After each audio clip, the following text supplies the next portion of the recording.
Hi everyone. In 8.7, I will be explaining you the difference between sexual and asexual reproduction. Though you might have been studying about it probably in the 10th grade or in the 9th grade briefly about it.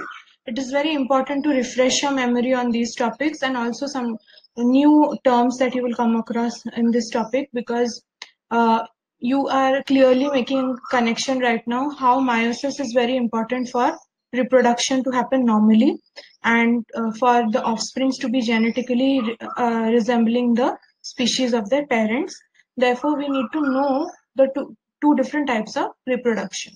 So the first thing that we'll learn in this video is how prokaryotes reproduce, then reproduction in eukaryotes, some benefits of the types of reproduction that prokaryotes and eukaryotes perform, and some disadvantages. Finally, there will be some links which I'll ask you to research and submit a certain activity after doing the research. So let's begin. We'll begin with prokaryotes. How do they reproduce? Basically, how do bacteria and archaea organisms reproduce? So in their cases, most of the time, the reproduction happens asexually. And the process by which this reproduction happens is called binary fission. So binary means 2 and 1. So these words are there in the term binary because there's one parent bacterial cell which is going to divide into 2 daughter cells ultimately after the process of binary fission is complete. And fission means splitting. So you can see in the diagram how a single bacterial cell, the chromosome is duplicating and then segregating into 2 cells. You're seeing that the cell is gradually elongating so that finally when the cell will divide by a furrow, the 2 daughter cells will resemble exact identical copy of the parent. So the 2 daughter cells will resemble the parent. You can pause the video and read, if required, sketch notes on what is the meaning of binary fission, and this is the way prokaryotes reproduce. Thank you for pausing. We'll move to the next slide. Here we are going to study about types of reproduction seen in eukaryotes. So in prokaryotes, we saw that mostly they reproduce asexually by binary fission. So let's see how eukaryotes reproduce. Now, going back to what you studied in classification, what kind of organisms will come under eukaryotes? Plants, animals, fungi, protists, they all come under the category eukaryotes. That is, they possess true nucleus and membrane-bound organelles. So, in case of eukaryotes, both asexual as well as sexual reproduction happens. Let's see different types of these asexual and sexual reproduction seen in eukaryotes. The first thing that we'll study is about asexual reproduction, and we already know that in asexual reproduction, gametes are not required. So only a single parent can give rise to offsprings or multiply. So this requires a single parent, and the offspring is genetically identical to the parent. You can actually relate this to binary fission that you saw in prokaryotes. So we can say that asexual reproduction happens both in prokaryotes and eukaryotes. In the images given below, you are seeing a plant is doing asexual reproduction. From its stem, new individual plants are growing. And stem is definitely not the reproductive part of the plant, so it is asexual. This is a flatworm called planaria. So in this case of flatworm, actually originally it in the nature it lives in freshwater ponds, and it will divide by binary fission. So from its head, this is the head region, till tail, it will start splitting into 2, and all of its body organelles will duplicate, so that the 2 individuals that split and form will have all the features in exact copies as the parent has. Another asexual reproduction seen in, again, unicellular eukaryotes. So the previous one that we saw is multicellular eukaryotes. But there are eukaryotes who are unicellular, that is the protozoans, like amoeba or plasmodium, paramecium. They are all unicellular eukaryotes. They have a true nucleus, but they are single-celled. So they also divide by fission, because some animals don't have a regular shape like amoeba. You can't exactly call it a binary fission. It is just called fission. And it is also called as binary fission in some cases when the two daughter cells are exactly equal in shape, size, and identical copy of chromosomes. Okay. So this is also seen in case of yeast. Yeast is a single cell fungi. So yeast also divides by fission and mitosis and cytokinesis. Now let's see some examples of reproduction as seen in eukaryotic multicellular animals. One is regeneration.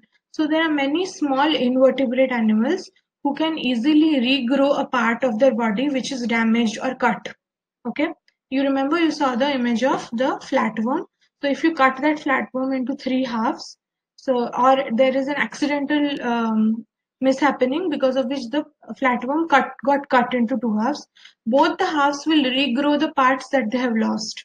So in that way, what happens, because of an accident, one flatworm is now cut into two pieces and each piece became an individual flatworm. So two flatworms emerged. So regeneration is replacement of all or a part of organism. This is exactly not reproduction. If only a limb, a leg or a hand is lost and the animal regrows it, you can't call it reproduction. But because of regeneration, if one individual became two or four, then you can call it a reproduction. So here you can see the planaria example that I just explained to you. A single planaria is a flatworm. If you cut its tail and head and neck or the middle part of the body, each part of the body will regrow whatever it has lost. Ultimately, from one flatworm, you'll get two or three, depending on how many pieces it got cut. Then another type of asexual reproduction is budding. This is seen in case of sponges in deep sea oceans. There are animals called sponge and hydra. So they form buds. A mass of cells starts growing at the base of their body, and that mass of cells starts differentiating into mouth and foot and other parts, tentacles, and finally it will fall off like a bud grows as a full flower and falls off. This bud will grow and fall off. You can see the diagram here. And after falling off, wherever it falls, it grows as an independent individual organism. Another type of asexual reproduction in eukaryotes is, this is a special type called parthenogenesis. So in this type, production of offspring is just done by females, and females actually use their gametes. This is not sexual reproduction because there is no fusion of gametes, no zygote is formed. The female itself will produce fertilized eggs and the eggs will grow into adults. So this happens mostly in case of ants, wasps, and lizards. Okay. Some insects also, other than ants and wasps, like honeybee, can also do this kind of reproduction. So here they will have a particular type of ants or particular type of wasps or bees in their colony whose job is just to reproduce, like the queen bee or the queen ant. So yeah, so that's parthenogenesis. And in parthenogenesis, only the female will produce fertilized eggs. Male gamete is not required. This is just for you to understand. You don't have to remember this for the exam, but you have to know about these terms. Then another type of asexual reproduction in plants is vegetative propagation. It means that the vegetative parts, the non-reproductive parts of the plant, can be cut and grown in the soil, and it will grow into a fully developed individual plant with its own stem, roots, leaves, flowers, etc. You can see some examples on the screen, like runners. So some plants will have their stems running along the ground, and wherever the stem touches the ground, over there, they'll start growing roots. and then gradually along with roots the shoot will also grow, that is the stem and the leaves. So those are runners. Now bulbs, some example of bulbs could be your onion. So the onion itself is a bulb. If you chop it off from a plant and grow it somewhere, that will emerge or grow as a whole onion plant. Then cuttings like rose and other flowers like marigold. You can take a stem of the plant and dig a soil and bury it and plant it, and it will grow into a fully developed individual if given all necessary growth conditions. Some plants like desert plants and animals, they will actually grow into fleshy leaves, and the border of the margin of these leaves will have tiny buds, and these buds will grow into plantlets. Tubers, an example is potato, and graft is if you cut a part of the stem, it will grow into the piece or the stalk of the stem will start growing into new branches and new plant. Pause the video and take a look at some advantages and disadvantages of asexual reproduction. Thank you for pausing. Let's look at some key features of sexual reproduction. We have already read about it. So sexual reproduction is seen in eukaryote multicellular higher animals where male and females produce gametes, and these gametes fuse to form zygote. The zygote then grows into an adult, and again the circle of life continues. So sexual reproduction key feature is it produces offsprings which are genetically unique. So the simplest way of sexual reproduction is fusing of the nucleus by conjugation, temporarily two single cell. So this happens in single cell eukaryotes where two cells will come together, exchange the genetic material, and then form new daughter cells. Then in higher organisms, eukaryotes like reptiles, mammals, and birds, the sexes are different. Male and female individuals are different. They produce different gametes, and each gamete will fuse with the opposite sex gamete and produce the zygote. This is the advantages and disadvantages of sexual reproduction. You can pause, sketch notes. Thank you for pausing. Lastly, I would like to give some small information about external fertilization and internal fertilization. What happens after the gametes, after sexual intercourse of the higher animals? So the egg and the sperm will fuse and form zygote.